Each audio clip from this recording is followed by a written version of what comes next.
And here we go.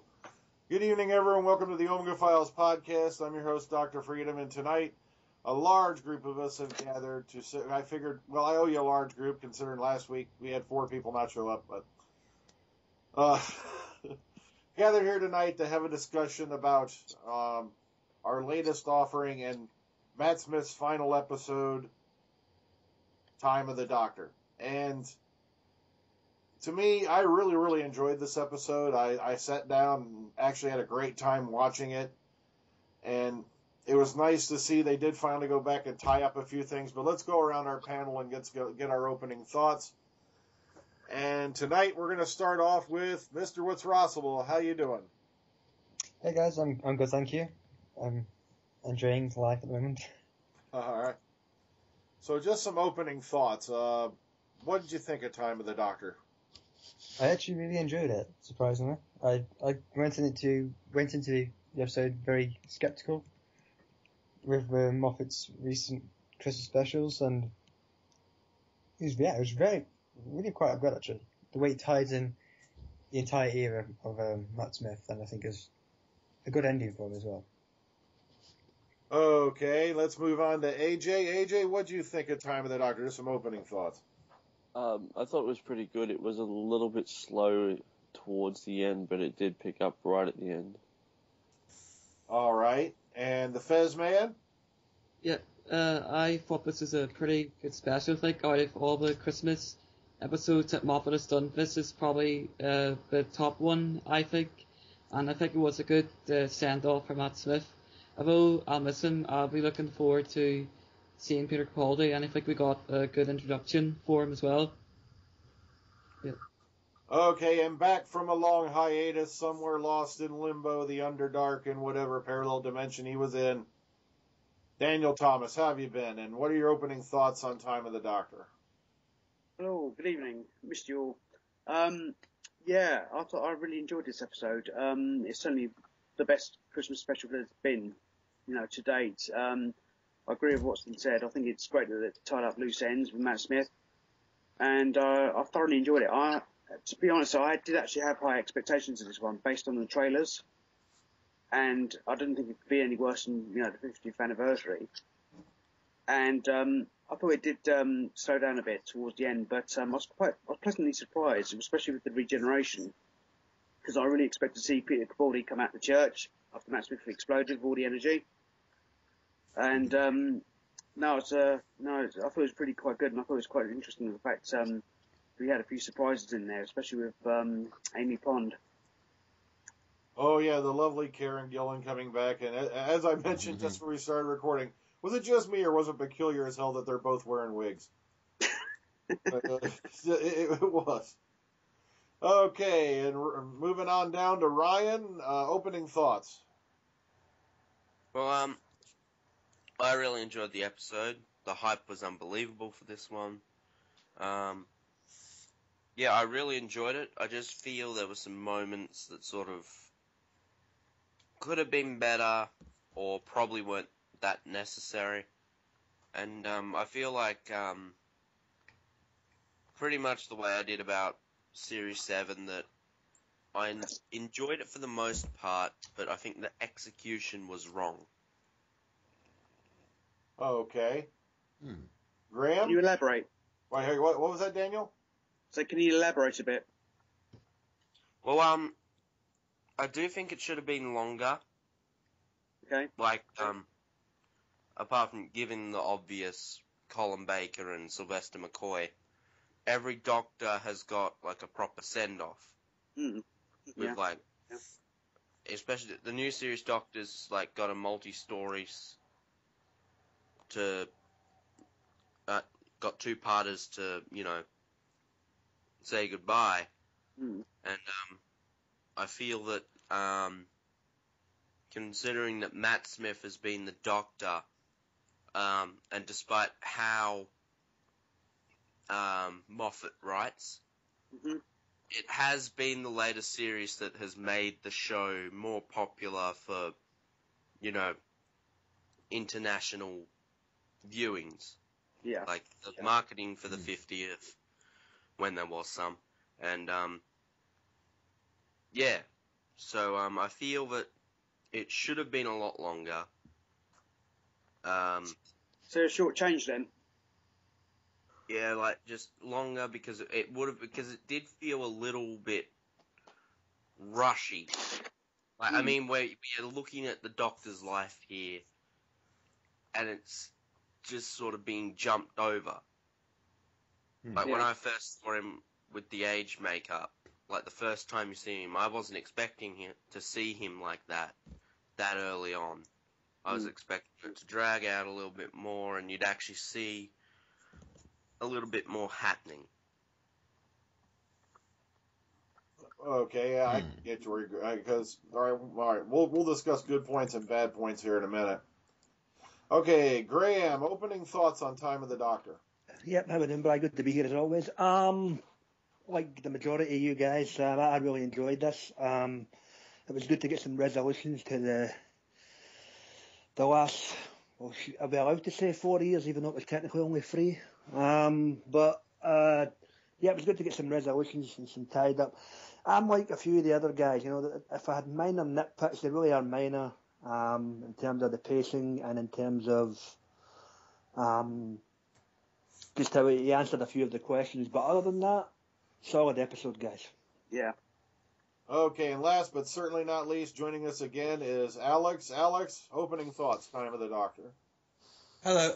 I actually think it was one of the best episodes of Doctor Who we've seen in recent years. It was much better than I was expecting. And yes, Moffat, I think, is cleverer than I thought. I think it looked like, oh, you had a plan all along. And actually, yeah, because something like The Crack in Time was sitting there from Act 1, Scene 1. That's good writing. And, yeah, I think things did tie together. Things did make sense. As an ending for a Doctor, and obviously it's a very unique, an utterly unique ending for a Doctor, generally, I think that the ending to David, people may kill me for this, I think that the David Tennant ending was a bit protracted. I felt a bit like I was being told to cry. You can't tell me to cry. I was too conscious of Russell T Davies trying to, like, pull at my heartstrings. This, apart from the fact, right, I have one niggle. Matt Smith's Doctor saw a vision of Amy, which makes sense, don't get me wrong. His wife? River Song is the woman that he married. I can understand there's no Craig, there's no Dorian Mal. You married River Song, and she's gone, and there's no vision of her. That's weird. A woman, your wife didn't turn up. But Amy did. That's a bit weird. But apart from that, I thought it was pitch perfect, and I mainly love the fact that it was the creepiest regeneration scene ever, and that Peter Capaldi, we've got 9 months to wait, but Peter Capaldi is going to be a scary Doctor, and I love that. It was that stare, wasn't it? Oh, as I said off air, guys, I jumped half a step before I realised he was looking at Clara. Jesus. I love the look that Jenna Coleman had on her face. Yeah. Eyeballs put him out her head. Yeah. Jeez. That evil stare really freaks you out, doesn't it? Oh, yeah. Just the way she just almost, it was almost like she subconsciously jumped backward when he got right in her face. It was just incredible acting by Jenna Coleman. I gotta give her that. Yeah. What really worked for me, actually, with that regeneration scene, I mean, a lot of people on the forums have criticised it. They said, of all the hype and everything about the eyes, which we saw at the 50th anniversary. But with that regeneration scene and stuff he was saying, it left you wanting a lot more of him anyway. Yeah, I agree with that. I also like how quick it was. Hang on, hold it. One person at a time. Let's start with Ross. He was first. I think that's how quick the regeneration was too, because I think everyone was expecting what we've seen for the past two generations with the beam of light and the slow transition. I liked how quick it was. It sounded like a surprise. and it kind of made us feel like what Clara felt with being shocked with the change. Oh, And I think that's what worked brilliantly with that scene. All right, Daniel, you were next. Yeah, I mean, as I said, I was left wanting a lot more of Peter Capaldi, and I thought to myself, well, and that's good. That's a good thing.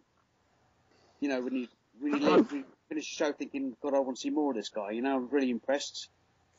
But I also felt myself, well, they should have really got rid of Matt Smith a few minutes earlier at the church when he exploded with all the regeneration energy. All right. If he'd come out of the building then, that would have been better for me.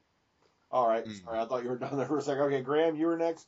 No, I can see where you're coming with for that, Daniel, but I understand why they did what they did, because basically it was just to show the differences between the transitions of a regular regeneration and the start of a whole new cycle. You know, did anyone else find it ironic that Matt Smith's standing there giving his closing speech about how he'll never forget this, and 10 seconds later, Peter Capaldi can't fly the TARDIS? Oh, yeah. That was hilarious, yeah. I was about to bring that up. I love the look on Jenna Coleman's face when he goes, you know how to fly this thing. Yeah. Kidneys, I don't like the colour. Like I said, oh, go ahead, Ryan. I found a lot of people on the internet, and I think I would sort of agree that if the Doctor regenerated as an old man, it wouldn't feel like it's a goodbye to Matt Smith. Because we've all known Matt Smith as this, you know, running around the place, all this action, and obviously at the end when he got all that regeneration energy, he was up and hopping around and with the arm flailing and everything, but I can see where people were coming from with that it wouldn't feel like Matt's Doctor that was regenerating, but it would just feel like an old man that was like Matt Smith. So I can see where you're coming from on that one, but I don't know. Because me, when I was watching it, when you go back to the end of time, David Tennant, that last 10-15 minutes, I was thinking to myself, why can't you just get on and regenerate rather than say goodbye to your friends? You see, that's what I loved about this particular regeneration, though. It was very simple, and all they needed was Karen Gillan popping up, and the whole thing, boom. You had the equivalent of that entire last segment of the end of time just in that one scene. That's why I really liked it. And like when I was watching it, when the old Matt was up and hopping around and all that, I thought, no, please don't tell me he's going to do this. It's going to be cheesy. And I can see where it would sort of be a celebration because, you know, I've got new lives now. All bets are off. I can do whatever the hell I want for another lifetime. Yeah. Plus, and like, sorry, go ahead, Ryan. Finish up. Yeah. So like he's celebrating that, and then the last sort of bit in the TARDIS with Clara, it's sort of like his goodbye, and like. I'm sort of glad that he didn't go. I'm glad he didn't go on mopey like Ken did, because we could. It shouldn't have been. And I've seen people on the internet say this, but in the booth when Tennant goes down, like he's got his hands over his head and all that. When he comes back up, it should have been Matt Smith.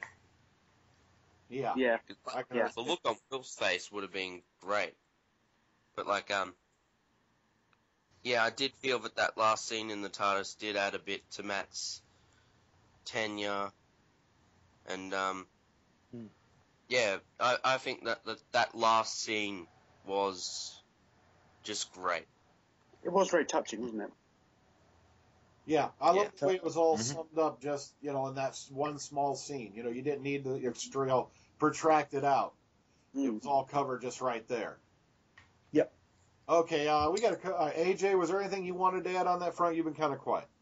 Sorry, I was just listening to everybody. I like the references to the classic series they had in there. Like the seal he stole from the Master and the Death Stone in Gallifrey. Yeah. The Five Doctors. Yeah. Yep. That was pretty good. You still got that thing? Yeah. Like I thought he didn't even remember that the whole Death Zone fact happened. Remember? Well, no. Remember, they explained that in Big Finish. The current incarnation at the time would remember. Oh, okay. And, Even I think that explanation's dodgy, because going back to the Five Doctors, Troughton remembers Omega. Well, yeah, they faced Omega before. Yeah, you see what happened was it was kind of a different situation in the Three Doctors. I think, it's hard to explain. You got to remember, this is Doctor Who. If you try to put continuity together with it, your brain's gonna explode. Like in one They're going to be season, like Donna Noble. yeah, because in one season of Pertwee alone, you had like 3 different explanations for what happened to Atlantis. Yeah. So I'd like to know what they were smoking that season, but there you go. if only Bill were here to tell us. I know, I miss it. Okay, so all right, hang on, Fezman, you've been kind of quiet through all this. Do you want to add anything to that conversation? Oh, no, I just actually sort of thought, well, remember way back in Series 4 with the Dr. Donna thing where her memory had to be wiped, and with the Doctor losing like all its generations and getting new ones, does this mean that maybe Peter Capaldi's Doctor can go back to Donna now, or will she still have all those memories? Just sort of thought like, it might mean anything. But... To be honest with you, I don't think they're ever going to go back, and I kind of don't blame them, because her story had ended. It had ended pretty well. It ended on an up note, and I think that's where they want to leave it. Like a lottery ticket. Lucky man. Yeah. All right, yeah, exactly. I wish somebody would give me one. Catherine Tate's in The Office now. Catherine Tate's the new boss in the US version of The Office. Donna Noble got a job in an office. It's the same fucking character. Sorry, I dropped the F-bomb. Ah. Well, there goes our. She's the same character in the US Office. She took over from Steve. Yeah. Is that not done now? I know, it's getting that way, because sooner or later one of us drops the F-bomb. Was I the first person ever in the Omega files to drop the F-bomb? I'm so sorry. No, Graham's got you beat. I think Graham's got you beat, and same thing with Doctor Who, man. He did it a few times by accident. Now, out of all the... we're both Londoners. Londoners don't care. We F and blind all over the place. Yeah, I'm from London as well. Oh dear. I thought so, actually, yeah. Cockney ninjas, yeah. Now listen here, Governor, don't make me have to break a couple of your fingers. Oh. Okay, so there was only one thing, there was only a handful of things missing from this episode that made me, rate it the way I rated it. But I'm going to say my rating to the end, even though everyone knows what it is. Yep. And, okay, there's one thing that was never explained I was really hoping they'd cover, and Madame Kavarian. Yeah. I was really hoping we'd finally get an explanation for who she was. Yeah. But we did find out what the Endless Bitter War was, at least. Well, I was confused. Well, this church, was that after the Madame stuff? It's like River Song in this one? Happened before. Oh. You see, that's another thing I kind of don't buy was the rogue sector of the church thing, because in Good Man Goes to War, you had the Colonel Runaway, sitting there saying they got permission from the papal mainframe to reveal, the monks, heads or headlessness or whatever. So, that's one thing I kind of don't buy on it. Sure, but that's just a tiny thing. Okay, let's run through. Let's say, other than regeneration, because we'll cover it as a whole separate issue. Let's start with good points and bad points, and we'll start with Ross. Name some good points and some bad points you got from Time of the Doctor. Good points, I think, how he sort of brought Matt's era all together with having the alliance and the silence will fall scenario all being converged and answered. I liked how we saw a different regeneration, but again, I'll speak to that later on. All right. I kind of like the setting of the Doctor kind of being alone, but doing it for the sake of saving everyone else as well. Like, he wasn't with his companion all the time. He sent Clara home because he knew what was going to happen and that he's going to eventually die. And I thought that was really good. But I think one of the bad points is literally this one, I think, for me. The episode needed to be a two-parter. And the split, you could do it right now. If you watch the episode, the midway point is where the two-parter should have split up. It should have happened right there. I think if it was a two-part episode, we can have the transition of the Doctor growing older and see a bit more of the battle. I think that would have made it a bit more like a fulfilling finale. That's really it for me. Yeah, I did like the fact we found out why Strax's clone badge pretty much got rejected. The invisible tank. Yeah. Go on the potato. Yeah. There's nothing wrong with the cloaking system. Oops. The PayPal mainframe apologizes for the manner of your death. Yes, okay. Yeah. Okay, AJ, some good points and some bad points at Time of the Doctor. I like the Handel's character, who sort of harken back to K9 with the, back and forth with the Doctor. Oh yeah, handles. I thought they'd handled that pretty well. They didn't overdo it. Oh god, I just said handle it. But he was like a K9 sort of character. He was a sort of know-it-all for everything.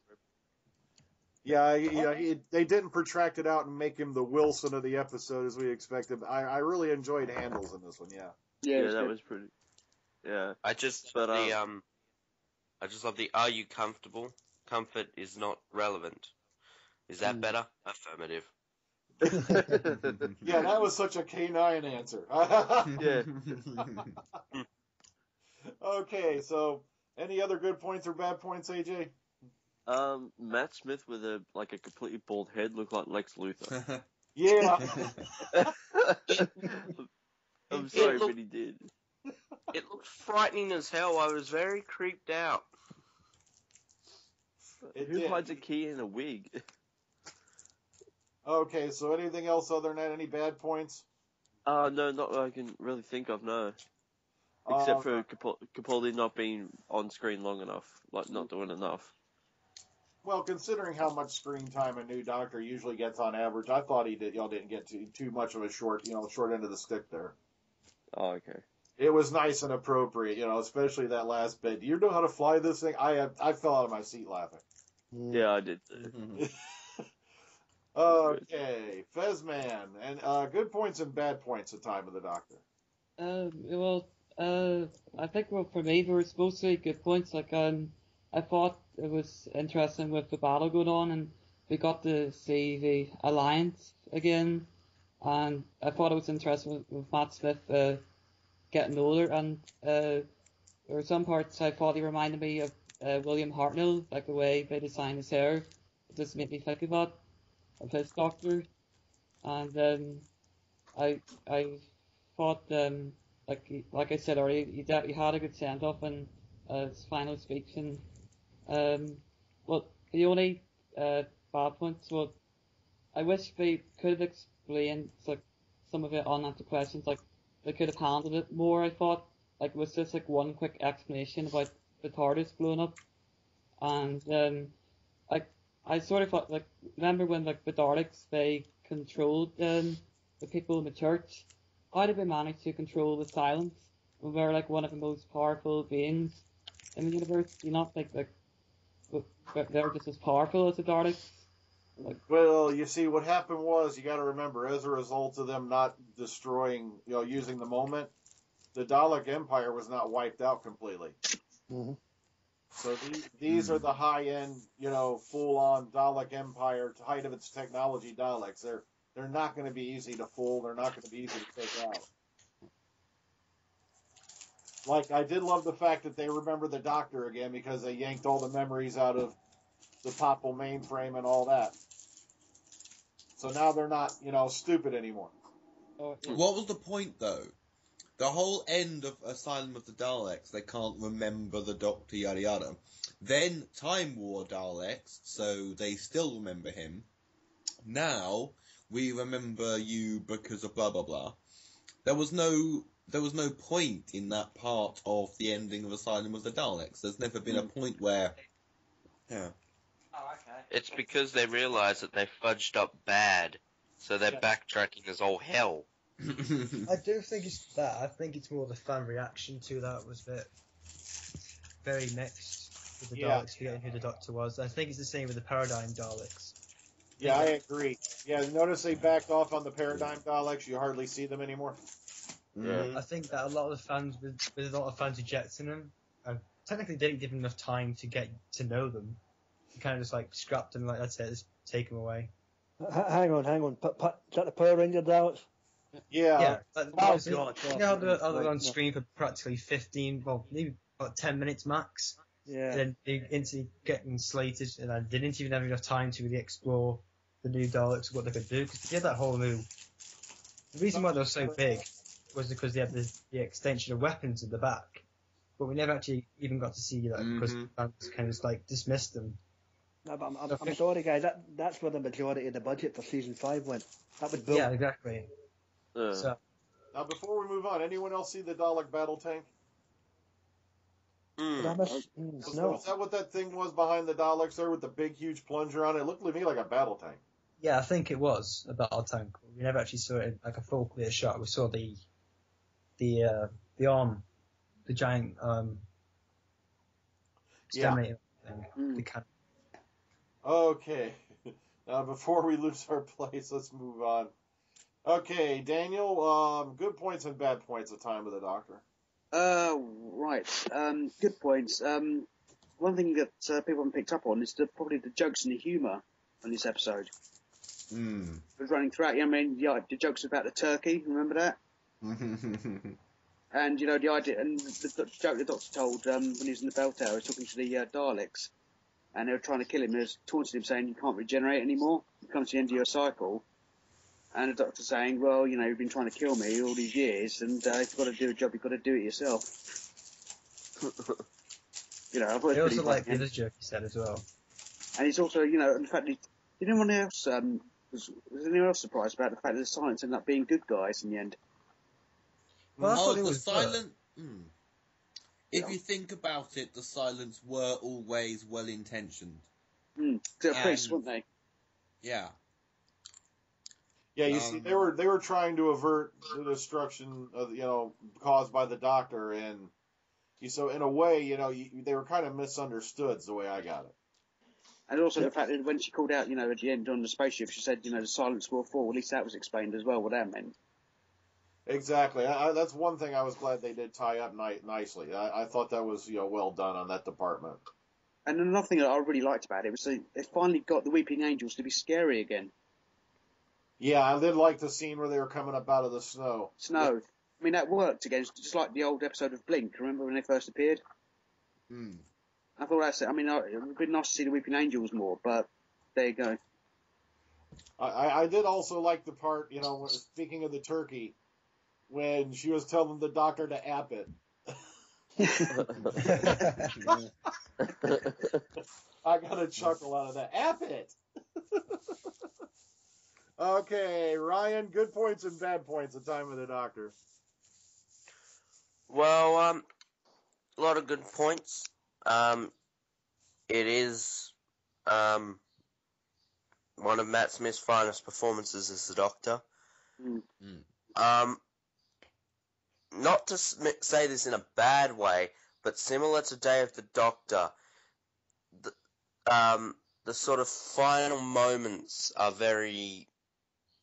probably the best part of the episode. I think from when Clara walks in and sees really old Doctor, from then to the end, I think it's some of the best. I mean, it definitely not only blows Day of the Doctor out of the water, it blew the End of Time ending out of the water, because this is how to do a goodbye scene. Just the trouble he had. Is that you, Barnable? No, it's like, all right, Barnable, I'll be up. And it's just sort of like, and how she had to help him pull the cracker. It was like sort of really, really sad. And then when he's just jumping around and everything, it's just really good. To Okay. be honest with Um, you, You wanted to add something to that, Daniel? yeah, it's also the fact that remember that little boy was really quite attached to him, wasn't he? Yeah. And he came into the church and he said, "Well, the Daleks are going to Barnaby. attack." And he said, "Don't worry, I've got a plan." And he turned around and said to Clara, "No, I don't have a plan. I'll just say that." Yeah. Yeah. Some bad points. I'm all well and good for Strax. He's a good character, but when they start doing that to other Sontarans, it gets very... Yeah. The fact No, that that- even... yeah. Not even just those particular Sontarans, just any Sontarans who were put in the decision of putting... I guess they didn't want, like, good soldiers going down there, so they sent the bad ones. But, yeah, like, I love Strax. He's a good character, but again, he's unique in a way. He's a unique Sontaran, and to branch that off into other Sontarans, I don't think is that good. The Weeping Angels were somewhat saved from their last appearance. They're quite frightening. The Wooden Cybermen, that was a cool, unique idea. And yeah, like the overall execution of it was just a little off. Like, you know, should have been longer. Was it ever clarified as to who the voice was that said "Silence will fall" in the TARDIS before it was about to blow up? No, it wasn't, was it? Yeah, they were supposed to cover that, and they didn't. Could have Because just been an echo. I think it might be the same person who's booming out Doctor Who from the crack, because it sounds very similar. Mm. Okay. Graham, good points and bad points. Well, good points are special mention has to go to the portrayal performance by Olga Brady as Tasha Lem. I thought she done pretty well in this for the character she was given.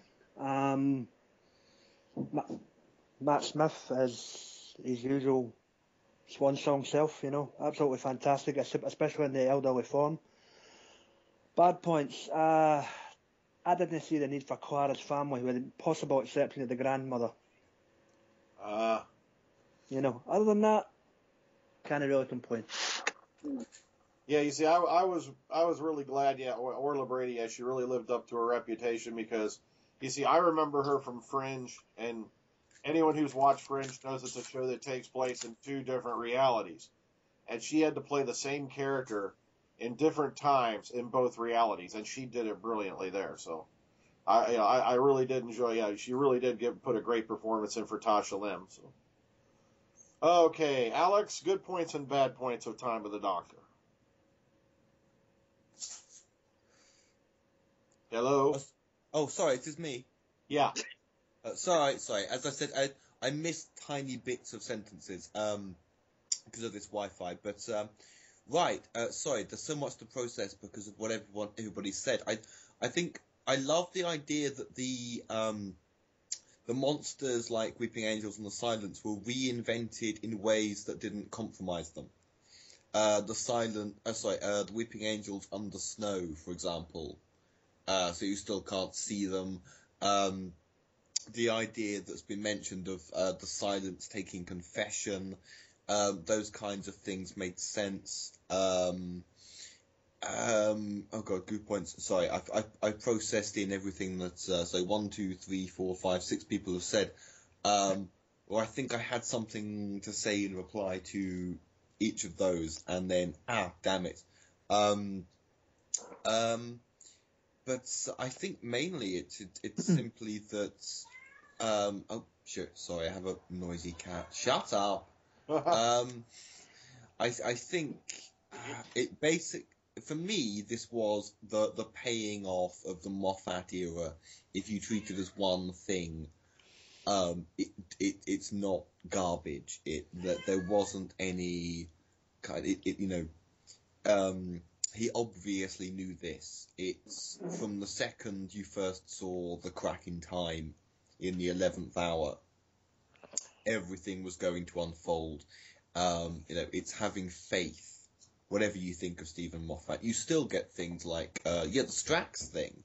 What was the business with those two Sontarans? Pointless. Okay, this is the downside. Pointless comedy scene. I'm not saying it wasn't funny, but pointless comedy scene, rather callous. Stephen Moffat can kill characters, but only as a joke. The fact that they're both Strax, well, Sontarans are a clone race. Well done.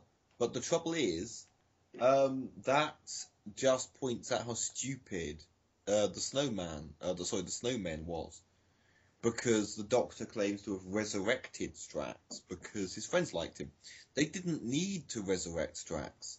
Just have the same actor, is it Daniel Starkey? With the same prosthetic, playing another one from the same clone batch, rather than an under-explained idea of quote-unquote the Doctor can't casually resurrect somebody. This is a big problem with Moffat. Because, Sorry, Alex, to be fair, it wasn't the Doctor that resurrected him, it was Vastra and Jenny. Oh, was that explained? It was a mini-sode. Yeah, they just kind of explained he was in a coma. He also had a clip as well, which they showed him. Apparently Demons Run passed 2 out, days later. I think it was. Yeah. Oh, okay. He didn't actually die, I he passed apologize. Okay. Yeah, if you missed you missed the explanation on that one, yeah. Yeah, sorry, I got my facts wrong. Although, to be fair, if you watch A Good Man Goes to War, tonally, that's a noble death in battle where obviously the character was meant to die. So I do think it would have been better. I don't like the idea of just resurrecting a character generally. And the fact that they could have used the fact that Sontarans are a clone race to bring back I would have preferred it, you know? I can see where you come from there. Fair enough, yep. So I'm going to let someone else take a go while I let this cat out. So back in a sec. Don't let out the bag. Well, in a way, I can understand why they went in that direction, though, because you got. Okay. Can I also add something to that? Yeah. Okay. Yeah, just know, obviously when you had the considered comedy value there, but in my mind, with the Sontarans, it kind of ruins them as a baddie, doesn't it? When you have scenes like that, you just don't take them seriously as a major threat to the Doctor anymore. Well, Sontarans? Yeah, you don't take them seriously anymore. It's true. Yeah, the whole after the Sontaran stratagem and the poison sky, that damage was done. Yeah.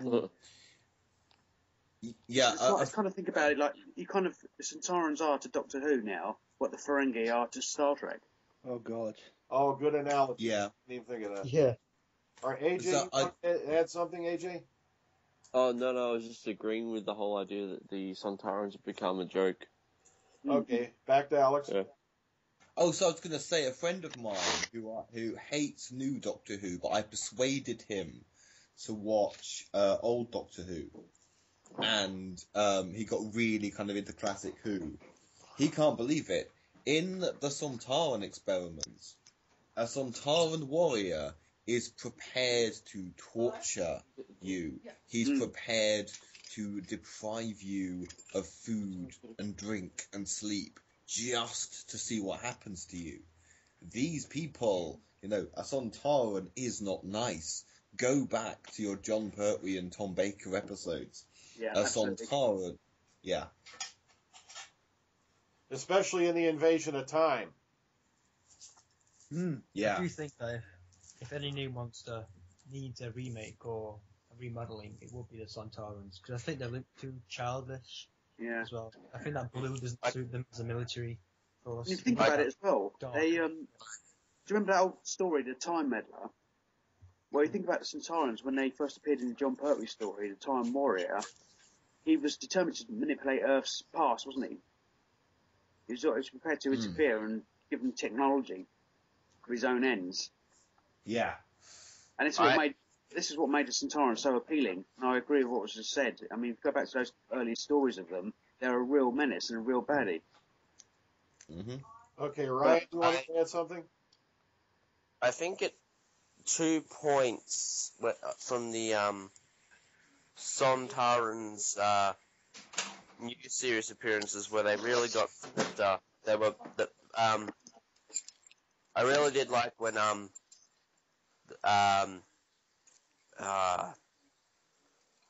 who was it? From Sontaran Stratagem, Christopher Ryan's Sontaran. When Luke Radigan beams on board after failing to get the guys to come with him, and he just says, "We've lost our target practice." That was sort of like a sinister sort of moment, and just a little smirk that his other Sontaran does when they're locking the Doctor away. That's what like a Sontaran is, not these bloomin' idiots blowing up in a tank. Oh yeah, I did like the scene where this isn't combat, this is sport. I did like those parts, yeah. Okay, anyone else want anything about the Sontarans?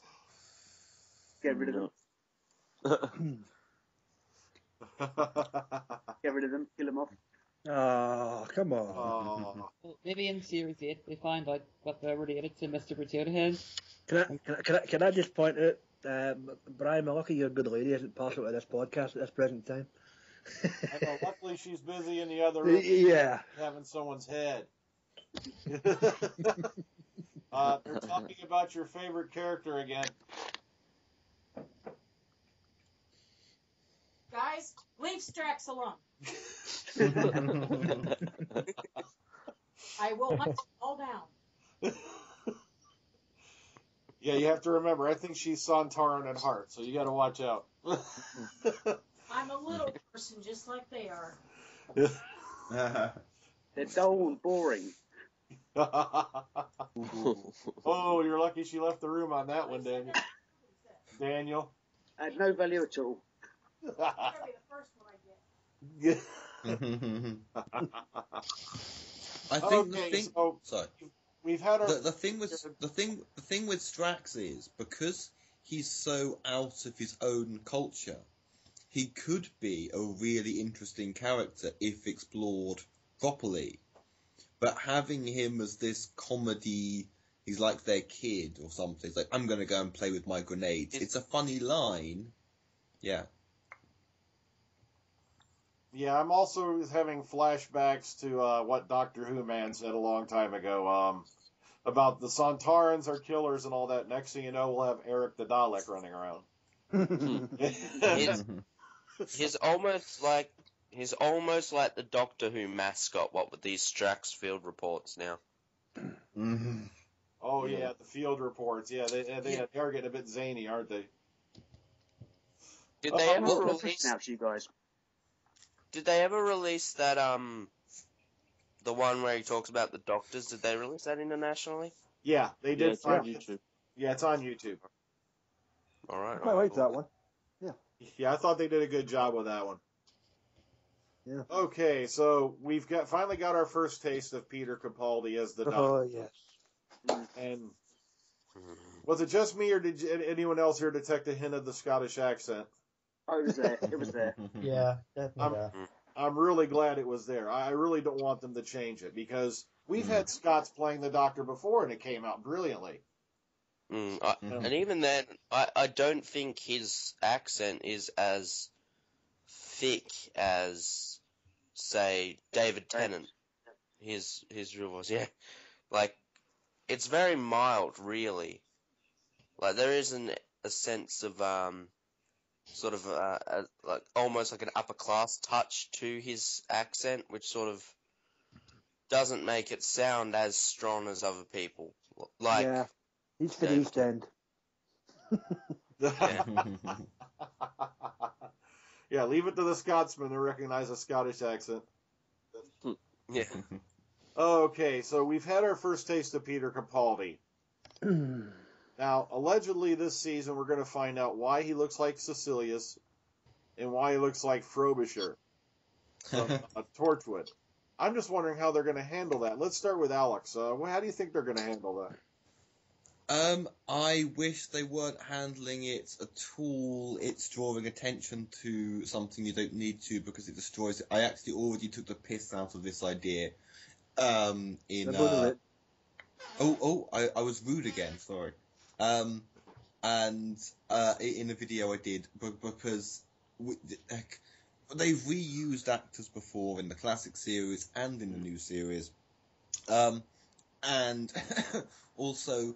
Part of the point of go back and watch Fires of Pompeii, it's an ordinary man. The Doctor can't save a whole civilization. Just like in the Aztecs with William Hartnell, you can't save the whole civilization.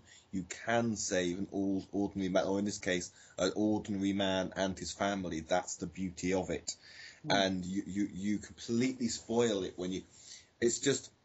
Yes, my girlfriend, who's American, and only been into Doctor Who for the past year, because of me, said something like, do you have about 12 actors who are in everything over and over? You know, we're an island. We have to reuse actors. And I, did the idea of Frobisher and the Roman art dealer, and and actually, if you didn't point it out, from that scene, Peter Capaldi is just, oh my god, a scary Doctor. That's all I was thinking. Yeah, you don't need to point it out. So Moffat is making a mistake if he draws attention to it. Yeah, I'm hoping he doesn't either, because we've had doppelgangers of the Doctor pop up before, and there was, it's not like it has to be explained why you're using a different, same actor for the role. Colin Baker, same thing back when he took over. You don't have to explain why he looked like Maxwell. Yep. Let's move on to the panel. Let's go with Graham this time. I'm neither here nor there about this. I mean, I would rather they left it alone.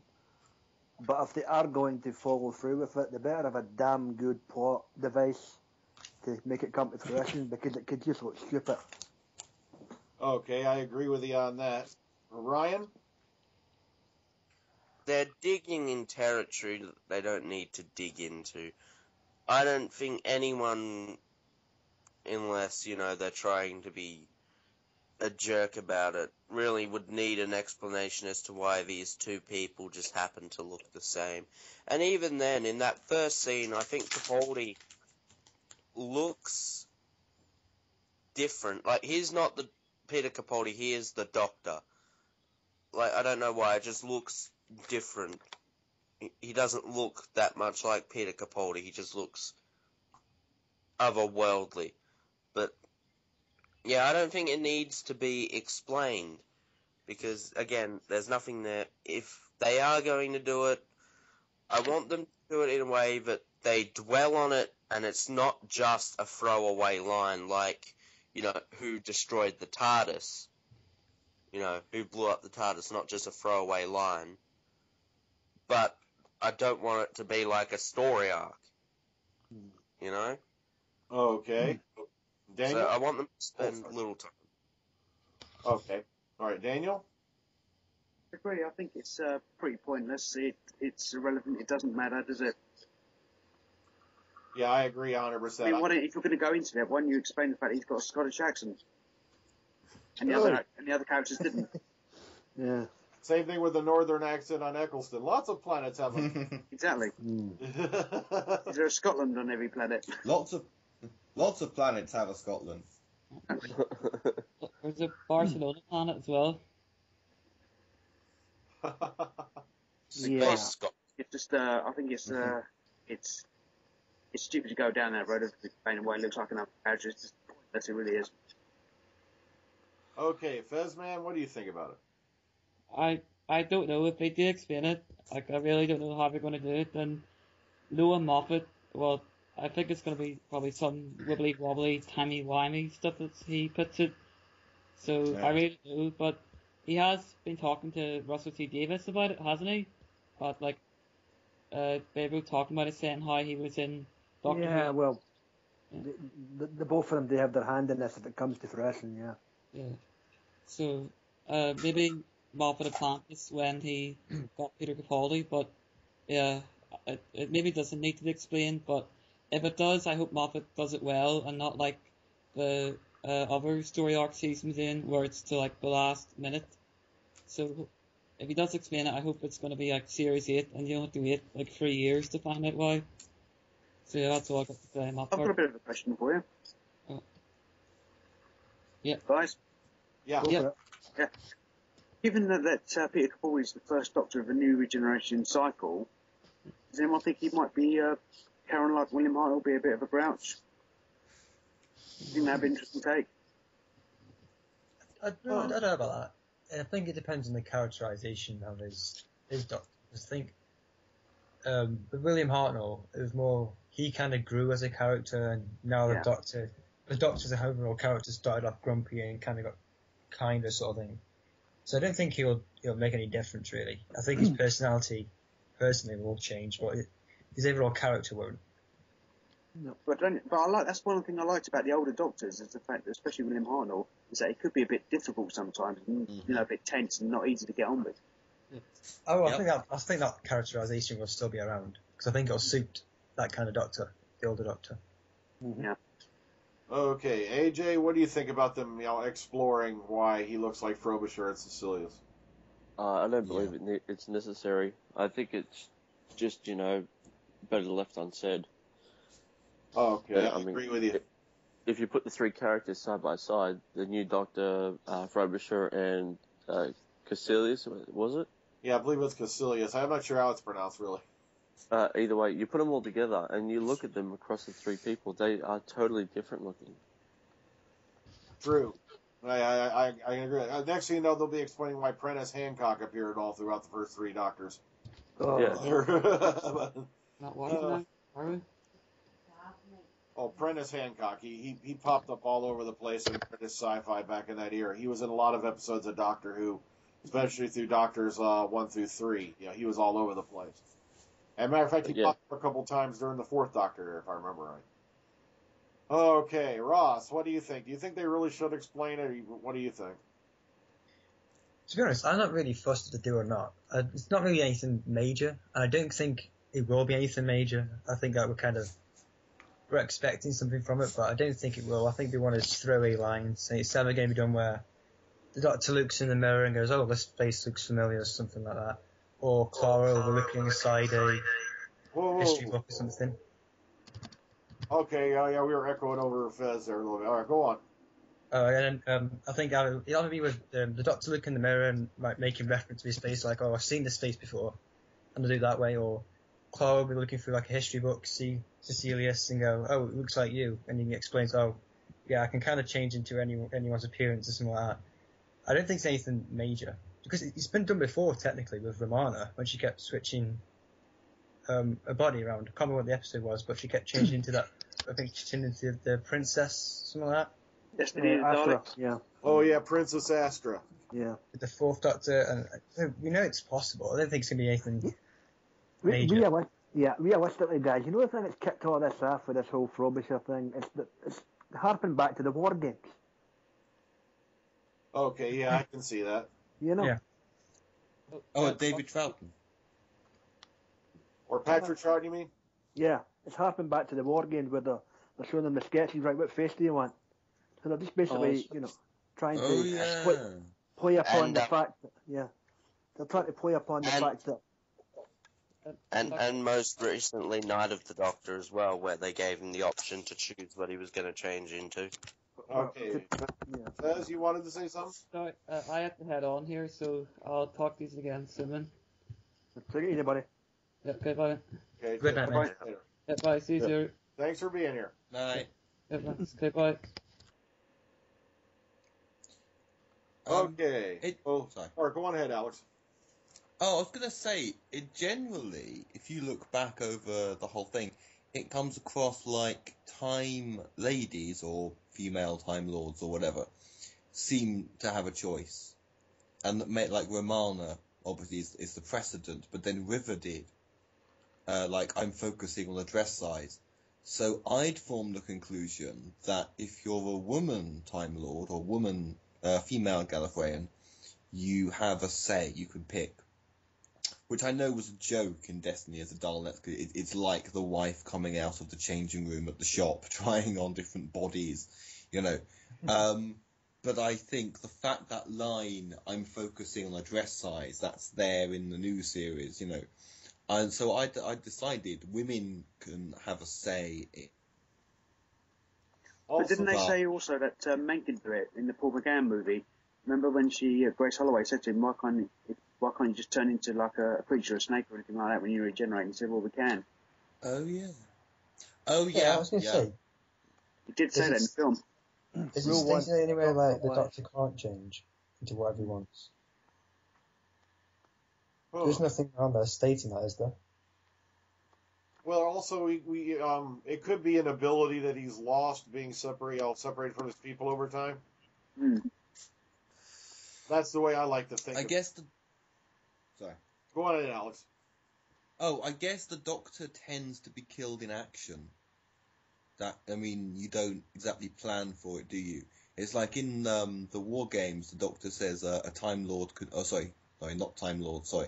But he says one of his people could be immortal, avoiding accidents. But the Doctor, being the Doctor, living his life, I guess he's always killed in action. So that could explain it. Sorry, carry on. I know, you're making me... I was just listening to An Earthly Child this week, and it reminds me of that line with Susan. You're just throwing them away now, aren't you? Number 8, yeah. Yeah. Okay, so we've had our first dose of Capaldi. We've taken a look at the episode. Was there anything else anyone else wanted to bring up about Time of the Doctor we haven't covered yet? Let's start with Rob. With me, sorry. Yeah, was there anything else you wanted to cover that you liked or really didn't like that we haven't covered yet? I really liked Matt Smith's final speech and the way that he kind of accepted regeneration by taking off his bow tie and dropping it. Yeah, I like that. That was almost ceremonial. Boom, it's over. Yeah, I like that. I liked how he wasn't like, oh, I know I'm going to change, and I don't like that. I like the fact he knows that he's going to be changed and he's going to be a different personality, but it's still him. And I'm kind of glad that Moffat addressed that. I'm glad he didn't go down the Russell T Davies route where everyone was bawling over David Tennant going saying I don't want to go, because I think in a way it made everyone hate Matt Smith when he first appeared. Because I remember there's a lot of kind of outrage over Matt Smith saying, oh, I hate him already.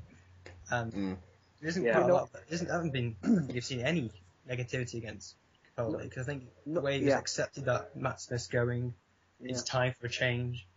It works. Yeah. Okay, Graham, you wanted to add to that? Yeah, not to basically, stick up for the fellow Scotsman here and whatnot. I know that at the end of times, getting a bit of, shall we say, dislike ever since it first aired, and for good reason. The whole I don't want to go thing, Tennant's getting flack for that, but in reality, that was also Russell T Davies and the whole production team basically saying ta-ta. So, albeit you were saying bye-bye to, I suppose we can say 10 and 11, no? It was basically the production's way of saying cheerio as well, and in doing that, it's obviously incurred the wrath of the fandom later on down the road. So, there you go. Okay, yeah, I can understand, why they did that, though, because I don't know why everybody threw a fit about the I don't want to go line. I thought it was fitting, especially for his incarnation.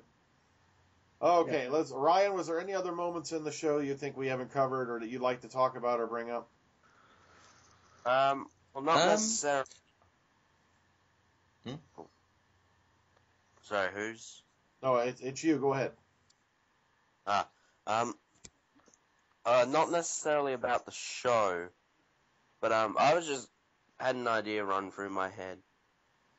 Although it might not have been a popular decision at the time, it could have been really suspenseful to not reveal who the next Doctor was going to be until this episode. Yeah, but it's impossible these days. Yeah, it is, but you can't do it, No. It would have made. I mean, could you just picture when Matt Smith says the line that that he's on his final life. And, you know, a lot of people would be shocked by that line. And knowing that it would be Matt Smith's final episode. And then Capaldi at the end showing up, a lot of people would have got a nice little treat out of that. But, I was proven wrong about the makeup effects. They look brilliant in the episode. And yeah, an overly enjoyable episode. Just a few things that I would have liked to have seen. I can't remember who it was, but in our little talk before, someone brought up that it has to be viewed as a trilogy.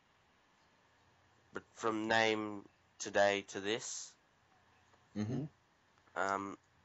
I think that can't work just because of the fact that Day of the Doctor sort of ignores Name of the Doctor, and with only the reference that you've met them before. But I guess it could be viewed as a sort of a movie trilogy, as that was sort of the premise for Series 7, as stupid a premise it was. But if you do watch Name to through the time, I think you get a pretty good trilogy of episodes that probably could have been a tad longer than what they were, but a good episode. Good job, Matt Smith, Peter. Everyone did a good job in this episode. Can I say something there? You know how you're referring to how they shouldn't have announced the 12th Doctor? Yeah. Well, I think they should have done it in a way where they say that they're kind of cancelling Doctor Who because they're kind of finishing it that way. Make out that was the 11th Doctor and they're going to kill him off. Yeah. And do it that way. Because that way you wouldn't have to reveal the 12th Doctor because technically people wouldn't be expecting it. Yep, they'd be marching on Rothlock with pitchforks and torches and battering. Yeah, exactly. Massive outrage. That the publicity were going crazy for it. I think they should have got that route. That would have been quite good. I can just imagine the promos leading up to Christmas if that were to happen. Are you ready for the end? Oh God, I'm picturing a lot of people in the ER right now. I know. It's scary because you wouldn't believe the Twitter reactions I saw this morning. I'm like, there are people throwing fits, and I'm like, guys, you kind of knew, Matt Smith was going to die. It's like, there was no way around it. Okay, AJ, anything else in the series, the episode, that we haven't brought up that you'd like to, talk about? The one thing... I have a theory. Sorry. No, you go first. It's alright. Oh, go on. My theory is that this is meant to be an actual reboot Doctor character. I think when he says, how do you fly this thing, I don't think that's just post-regeneration amnesia that we've seen before. I think he's meant to be a clean slate. I think he's the Doctor in a way where he assumes the mantle of Doctor. And I had been thinking, and there's a red herring in the episode, Barnaby. I was thinking, when I saw that kid, I thought, okay, yeah, the kid guarding the TARDIS. I think this was the Stephen Moffat red herring. He'll be trained up to assume the title Doctor and the role of Doctor, like Zorro is passed from person to person. So I was barking up the wrong tree, but I think it was a clever red herring. But I think the Peter Capaldi Doctor kind of will be that. I think he's a Doctor who's going to have to learn from scratch what it means to be the Doctor. But also, don't forget, all the monsters of the universe, half the universe, anybody with a military capacity worth mentioning, all their guns are trained on, if Gallifrey returns, we're going to wipe those bastards out. So they're busy. Why would you bring back Gallifrey, bearing in mind if the Doctor can't remember how to bring back Gallifrey, he won't, but also if he could, why would he? They're evacuated. There's 2.47 billion children alone. What's the remaining civilian population? Let them live in a micro-universe. Leave Gallifrey be. leave half the universe who have big guns pointing the big guns at Gallifrey if Gallifrey returns. Forget it all, and have a completely new start, and have the Doctor could now be anybody, and investigate and deal with anything. And actually, I'd be completely satisfied if you never see Gallifrey again, or if you never see Daleks or Cybermen again. It's like, I think the point is, deal with the past. That was the first 50 years, and now you're starting, in a sense, a new infinite universe. The guy with the TARDIS, reinvent it. You just actually made up a really good point that I don't think anyone's touched up on, but I was actually brought up in the name of the Doctor. Does that mean now that everyone thinks the Doctor's dead? Because technically he died on Fenzalore. Mm-hmm. But you have the clerics. Damn wibbly wobbly. What's happening with his TARDIS now? Because his gravestone was supposed to be his TARDIS, so... Mm-hmm. Yeah, but remember, history's been changed. Yeah. But does everyone still think the Doctor's dead or not? That's the only thing I want to try and get clarified on. Because I think, in a way, Stephen Moffat has technically rebooted the entire Doctor Who. He's brought back Gallifrey. Yeah. So we've got a whole new clean slate, which I kind of praise him for. Because in a way, the Doctor Who show is not going to end for a very long time now. Yeah. I have a little theory about Gallifrey. It's pretty much assumed that, like, Time Lords are, like, the oldest civilization in the universe, right? Well, why? Like, they probably had some sort of deal in the creation of the universe.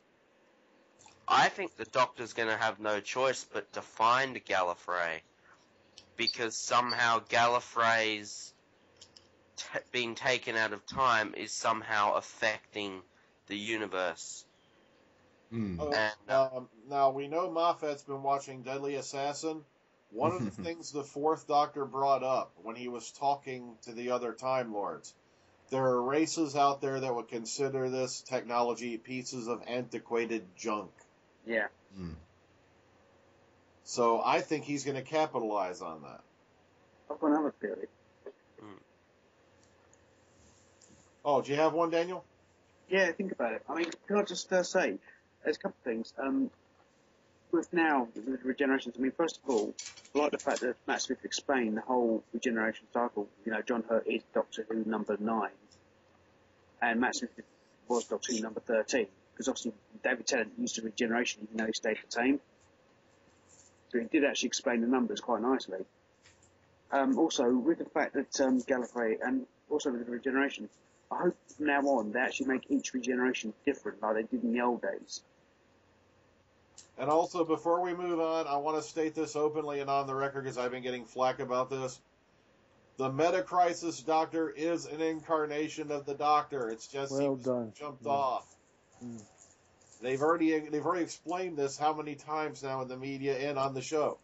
It's actually stated on the Journeys in A Journey's End too that they use the entire full regeneration cycle just on his own regeneration just to heal himself, and then put all the rest of the energy into his hand. It is stated in the episode Journey's End. It's simple, Brian. Just to clarify it for people out there who might be hard of hearing or kind of doing maths. At the beginning of Journey's End, you're in incarnation number 11 up until the end of time, part 2. Deal with it, people. Yep. Okay, once again, AJ, anything we haven't brought up about the episode that you'd like to talk about or mention? No, you're right. I was going to say Matt Smith, he played being old really, really well in his voice. Yeah, I can agree with that. Yeah, you actually believed he was in his 70s physically. Just the way he projected himself. Yeah, Matt is a brilliant actor. Yeah. Also, when you first see what we know now as Matt Smith walking up the stairs in the TARDIS, when you see the feet, for a second there I got a shudder. I thought it was probably Capaldi. Yeah. Walking up the stairs, that here I come. Yeah. Very early on in the episode with the the turkey. I thought Capaldi's first line was going to be something like, "We forgot the turkey" or something like that. I would have loved that. That would have been hilarious. Or it could have been Theory, ding, turkey's done. It was touched on earlier that you don't particularly want to see Gallifrey return, but because Gallifrey is in another universe, a whole new set of stories that could develop from Gallifrey returning is that they bring a new enemy from the other universe, Huh. That's a possibility, too. or a whole new load of enemies. You know? You want me to really fry your mind? What if they landed in Omega's universe? That's what I was thinking. That's exactly what I was Oh about to say. shit! Because like, if it's a whole new universe, that means that things that have died or like do no longer exist can exist. So can we get another Doctor come through that universe and all that? That's great. Like, Kind of go a bit wibbly wobbly. Like there's a Grey storyline. All right, Ryan, you wanted to add something? I just remembered that they name checked the Pteroleptals, Mm-hmm. and it'd be really nice to see them return. Because remember, the same thing got done with the Zygons a few times before they returned.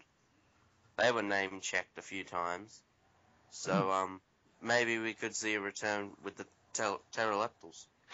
Their story is very similar. Their planetary system was wiped out, wasn't it? Mm-hmm. Yep. So maybe it's the same story. They got their civilization was wiped out in the Time War. Okay, but before we really wander off, Graham was. Brian, sorry. No, go ahead. No, can I just say, I've just had a thought, guys. With Capaldi being incarnation number 14, aka number 1 of a new life cycle, well, what do you reckon happens to his fob watch? Does it reset? Interesting. I didn't even think of that. What do you mean by his fob watch? You mean Well, his his fob- communion arc thing? His fob watch is his life and his essence, isn't it? No, they just use that as what do you call it? That's where he transferred his essence when he was on Human Nature Family of Blood. Yeah. He got it. You He can got still it use back that, right? at the end of the episode. Yeah, I got it back, yeah. But if you notice, ever since that, Tennant and Smith seem to carry a fob watch around for some reason. So, Who knows? Maybe they'll use it as a plot device later down the line. yeah. Because, maybe they'll pop up with the Chameleon Arch again. I hope they don't, because I thought that was an incredible episode on its own. Because if you look at it as well in Utopia, Martha can run up to him and Jack, and he's got a fob watch just like yours. The fob watch seems to be a reoccurring theme, especially since the relaunch anyway. No, that's a possibility. I didn't even think of it. Yeah. It'll be Okay. interesting to see if it does come into play. So, Graham, anything else in the episode you wanted to bring up that we haven't talked about so far? No, I think we've pretty much covered every base. I'm just a little miffed we've got a 9-month gap now. Okay, Alex? Actually, I've got something. Oh, Stephen Moffat, in an interview in the Doctor Who magazine, he mentioned about the idea of. the what? What was it? Daniel, what was that? Stephen Moffat, in the latest edition of Doctor Who Monthly, he mentioned having a series of mini-sodes as a way of the future for Doctor Who. I could There's apparently a rumour of Easter special coming on, that's what I've heard. Yeah, so far that's just a rumor, but there was a rumor going around about one being with Paul McGann, but I haven't got anything solid on it yet. Oh, they should have brought him back for the Day of the Doctor. Oh, they should. Go ahead, Graham. I'll tell you guys, if they can pull an Easter special at their ass while filming season 8, fair play to them, but I just don't see how. Well, very easily. They just got done doing read-throughs last week, and normally a read-through is immediately prior to filming. Yeah. So I'm beginning to wonder if they aren't filming something earlier, so that way it'll tie it over the 8 to 9 month wait. I mean, they could start filming on, the 9th? Get it done by February, mid-February easily. Maybe just a few mini-sodes to tie us over. I suppose a way around it is, if worst case scenario, you start airing season 8 in August, September or whatever, and if you need to finish off the last 3 or 4 while it's broadcasting, hell, go for it. Also, I wanted to say this on the record. Sherlock got a 7-minute mini-sode. Where was the episode to the Christmas special? Yeah, That I was was thinking that. That was a 5-minute Strax Field report. There we go. All right, Alex, anything else about the episode? Or do you think we covered it all? Hello? Oh, me? Yeah. Oh, sorry, my internet's getting choppy again. Are you asking me? Yeah, was there anything else about the episode you think we should bring up? Which episode? Oh, this one, Time of the Doctor. Anything you think we missed? God, anything that I didn't. I think the only niggling thing is the usual Moffat problem of the first 20 minutes being joke, and then you're thrown into the serious darkness. I thought there was a tonal problem, but it's in retrospect, it's a niggling thing. Okay. And lastly, Daniel, anything else about the episode you think we've missed? No, I think we've covered it. Okay. I think I've covered it. Now the final question. And this is one I literally popped into my mind today when I was doing this morning's broadcast. This should be the final one. Do you think the Gallifreyans saved the Doctor because they were giving him a second chance because they loved him? Or because, wait a minute, he's the only chance we've got of getting out of the pocket universe? Let's start with Daniel, and we'll go the opposite way around this time. Perfectly honest with you, I think the reason they gave him the new regeneration cycle is because I think they realised they actually owed him a lot. And this was the least they could have done for him. And yes, I also think that he's their last chance of getting out of there. All right. Alex? It's their Time Lords. It's self-interest. I agree. There's always a hidden agenda with them. Mm-hmm. Okay, Graham? I call bullshit. You don't get nothing for nothing in life. I agree 100%. I think there's a hidden motivation as well. I don't buy it. Okay, AJ? Yeah, I completely agree as well. I don't think they're doing it for selfless reasons. I think they're very, very selfish. All right, Ryan?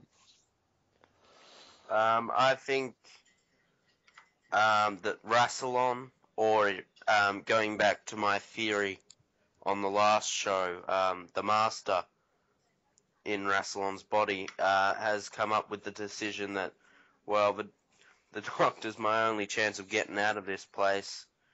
Give him another life. 12. The matter of if the Time Lords have made the decision to be giving the Doctor the extra life, can they also be taking that away from him? And that could be an interesting arc, because we obviously know that after his exile and when he got the ability to travel again, the Doctor did quite a few things for the Time Lords, and this could be a way of getting the Doctor to do some other stuff for the Time Lords. Okay. And Ross?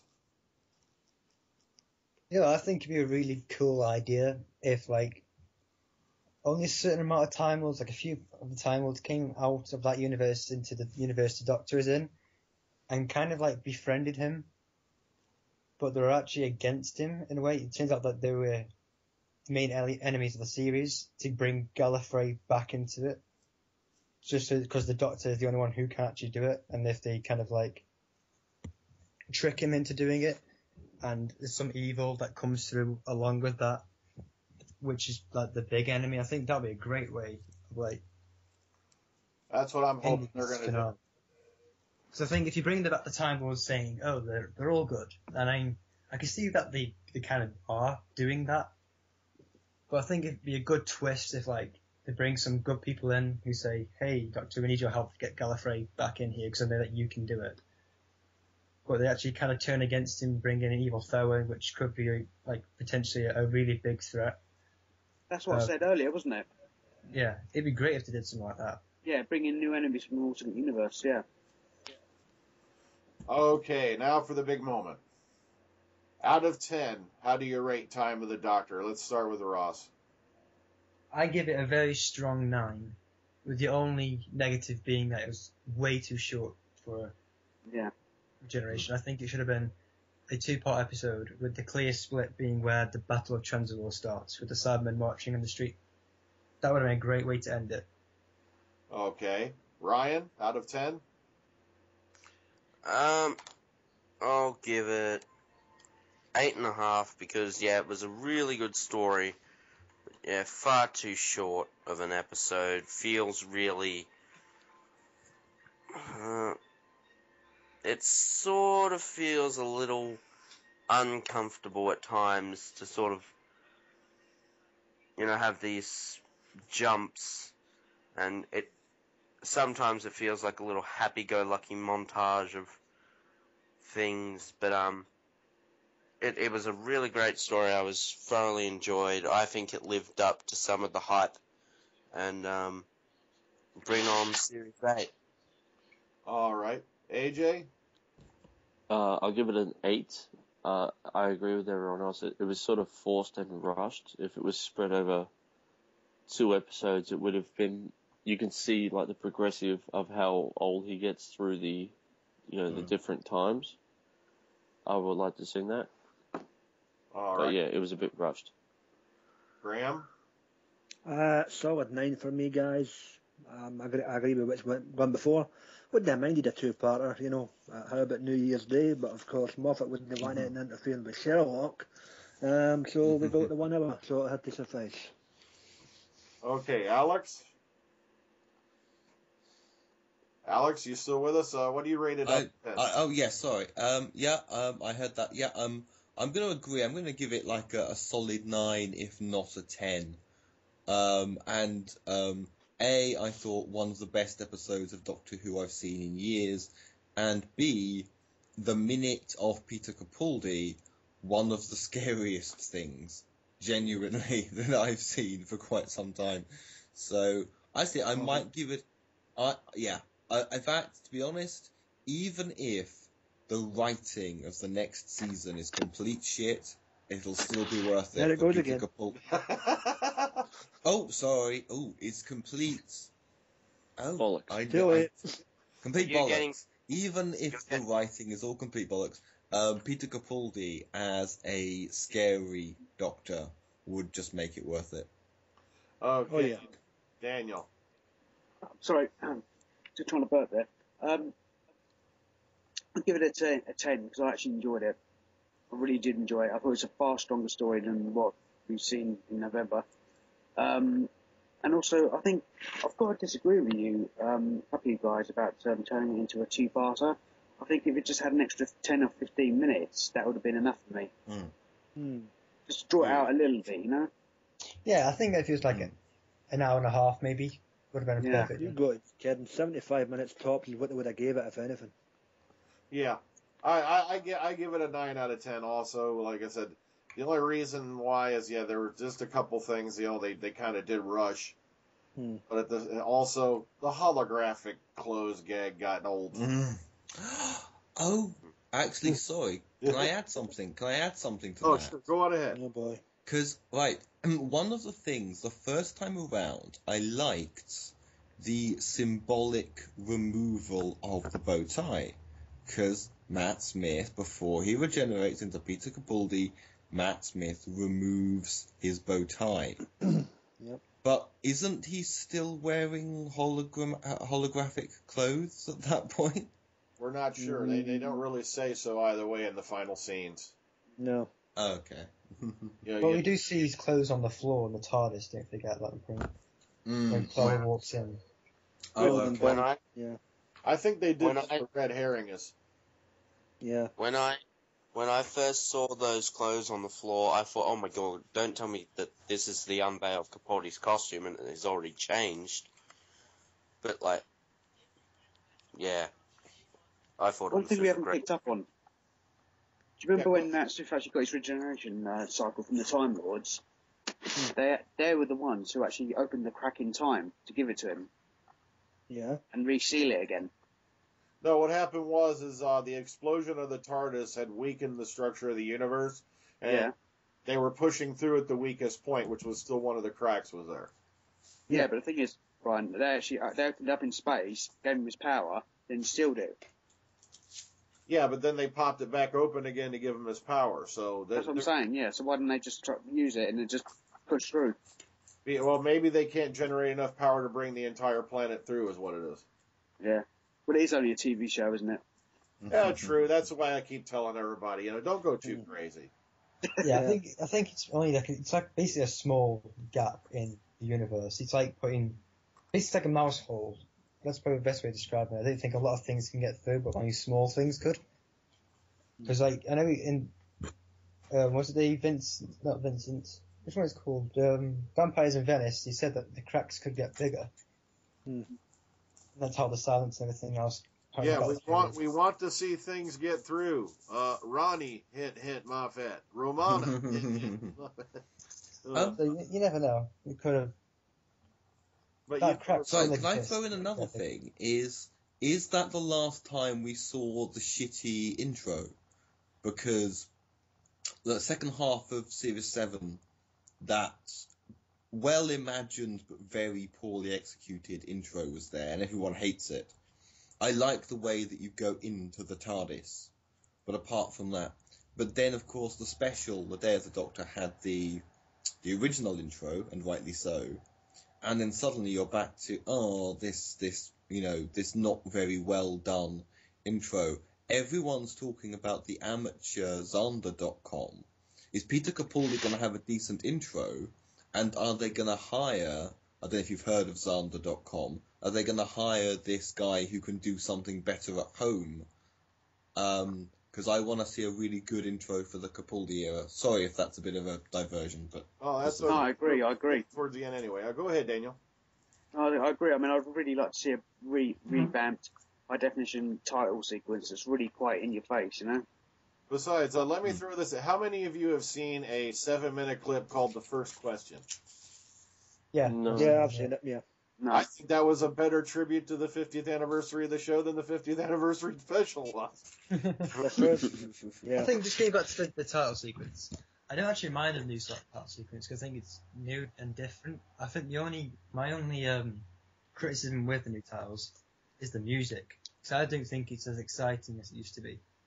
I think that I can't really describe it, but it's like a really low down beat to it, like dun dun dun dun dun dun. It doesn't really excite. Like they bring all these pre-title sequences in, and they make everything really exciting. You think it's going to get a really good high point where it's just going to kick in with the title sequence, but then the songs are really dull. I think we need a new BT theme, and that really. I actually like the rock and roll sort of theme with the Tate season. I guess it's supposed to sort of go back to the more sort of sci-fi sort of sound to it, the sort of eerie, as opposed to this sort of like upbeat version. So it's supposed to feel. But why go back to sounding electronic like in the 80s? Yeah, when you've got your own orchestra. Sorry. Yeah. Considering that the new Doctor Who is very more upbeat than the classic series was. Yeah, I agree though with the whole orchestra thing, because remember at the proms when they were playing the classic music with the symphony orchestra, it sounded 100 times better. But you got to remember they didn't have access to that back then. Oh yeah, they did the best with what they had. Yep. I think the next title theme needs to be a really good orchestral piece, because I think the one that they actually did play at proms sounded brilliant. With the mix of the electronic synth with it, I thought it sounded great. Speaking of that, there is one thing I'm shocked none of you brought up. The fact that the music they used for the regeneration scene was a revamp of Wake Up from Ring. Oh, yeah. I really didn't like that. Well, we know a certain somebody who wouldn't like that. I know. Why do you think I said Rings of A-Hole 10? Yeah. I still think that episode has got Matt's one of the best Matt Smith performances in it, though. I have to agree. Yeah, the only reason I didn't like The Rings of Ehol 10 was the fact that it was rushed. The speech in it was brilliant, but the rest of it was like, let's get to that. But I think it's not feature in that episode, apart from the singing. See, I like singing myself. The singing didn't bother me at all. I thought it was a good way of introducing a new culture. Yeah. No, the singing, that sort of thing. The only thing I liked about it was the singing. Yeah, it was great. I enjoyed the singing, the music, but the rest of it was crap. That's a contrast. I think he channeled Mo. Yeah. I mean, look at it. I mean, come on, guys. I mean, come on. It was a shite episode, wasn't it? Yeah. Rings of Akatan, in my review, I called it Stargate the Musical. It was one of my the second highest rated episode of Series 7. And what about A Town Called Mercy? How crap was that? That was really low for me. They called it a classic. It was shite. Oh, there it goes again. Brian, you might need to put this to a PG-13, mate. At least it wasn't me this time. At least it wasn't Journey Down the Spiral Toilet of the TARDIS. Oh, don't get me started on that. I can step-toe son in space.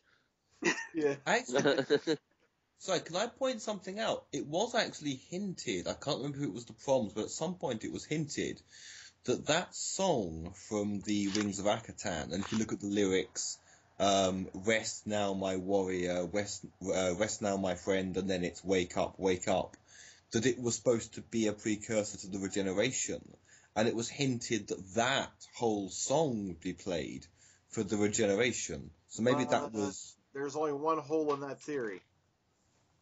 They didn't know Matt was leaving until they started filming the 50th anniversary special. There you go. Oh, okay. Hey. Oh, okay. That was wrong then. I apologize. The other point would be, on the subject of music, and I know this is old news, if I have one problem with the docudrama An Adventure in Time and Space, if I have one tiny thing, Delia Derbyshire got one sentence.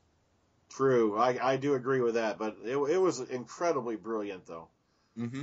I really wish they could. Yeah, it was great. You couldn't get everything in, but I love Delia Derbyshire. Yeah, she was such an incredible. You could make a film, yeah. I mean, that was such a brilliant. As you said, that really was a brilliant film, wasn't it? That right there was the 50th anniversary special. It was, yeah. Yeah. You know, Mark Gatiss got it right. He even had the old companions doing cameos in the show, in the movie. At least he got that bit right, you know, along with everything else. It was an incredible movie, incredibly brilliant. I loved Adventure. Matter of fact, I just watched it again. I believe it was Christmas Eve, and I can still watch that movie and get to the end of it with a tear in my eye. Yeah. Okay, guys. Well, we better wrap this up before next thing you know we're going over the entire Matt Smith series. Geronimo. Maybe we'll save that for a future Omega Files because we've got almost 9 months of waiting here. It's going to be at least beginning of September from what I'm hearing before they air the first episode with Capaldi. I would just like to add one more thing, Dr. Freedom. Oh, go ahead. I think, looking back on it now, especially after last night's performance, I think Matt Smith arguably is the best Doctor. This thing is, I don't like making that kind of determination. Or one of the best Doctors, I think. You see, I love every single one of them because every single one of them had attributes I liked. And come on, you can't tell me you like Christopher Eccleston. He was terrible. Whoa! Whoa! It was awful. It was brilliant. It was awful. He brought back the series. Somebody just dropped a bomb right at the end, man. Jeez. Stick the grenade in. He played him like the Doctor was meant to be stupid or something. It was just crap. It wasn't a character. Who? Christopher Eccleston. He was terrible. Oh, he was not. It was the worst of them all, mate. I beg to differ, to be honest. Come on. I don't have a negative Doctor, but I'd agree Matt Smith has been my favourite since Series 5. He is brilliant. He's incredible. Well, the final speech he did with Amelia Pond in The Big Bang, where he's on about that he has to go now, he has to go to the crack, and how much he's enjoyed finding her and having her as a companion, that she's going to wake up in the family. That scene, when he hit me with that, it was like, you are the Doctor. That scene, like, since then he hadn't really. Also, oh, go ahead, Ryan. He has been the most dramatic Doctor. Like, he's had the most going on since his reign. I mean, how many Doctors can you say have had the same arc going through their entire tenure? You know, given the tenure is longer than one season or one TV movie. But, yeah, how many can you say they've had the same thing going through the whole tenure? And, yeah, so I think he has been the most dramatic of the Doctors. Plus the fact he did Dark so well. Yeah. I think he impressed me more than any other Doctor. When he was cast, skinny 26-year-old, who the fuck is that kid? There it goes again. There it is, Doctor. You watch Syndrome. Well, Rochelle won't be watching this one. Oh.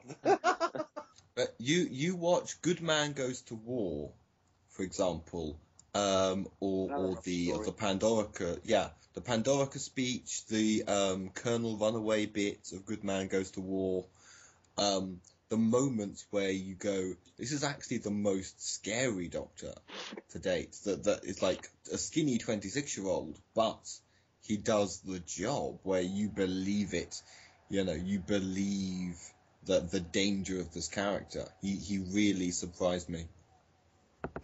Especially that moment, it just after the Colonel Runaway speech when he turned and faced Madame, that look on his face still sends chills up my spine. Yep. Well, guys, let's get this one done before we ramble on all night. All right, guys. Okay, so I'm going to go around, grab everybody's goodbyes, and then we're going to go ahead and bring this one to a close. Ross? Oh, well, a great send-off really for the 11th Doctor. And he's going to be one of the most missed Doctors as well, I think. And rightly played by the brilliant Matt Smith, and I hope he does well in his future career. All right. Whatever he does. Oh, is it me next? No, I was going to Ryan. Go ahead. Fine. Ryan, are you there?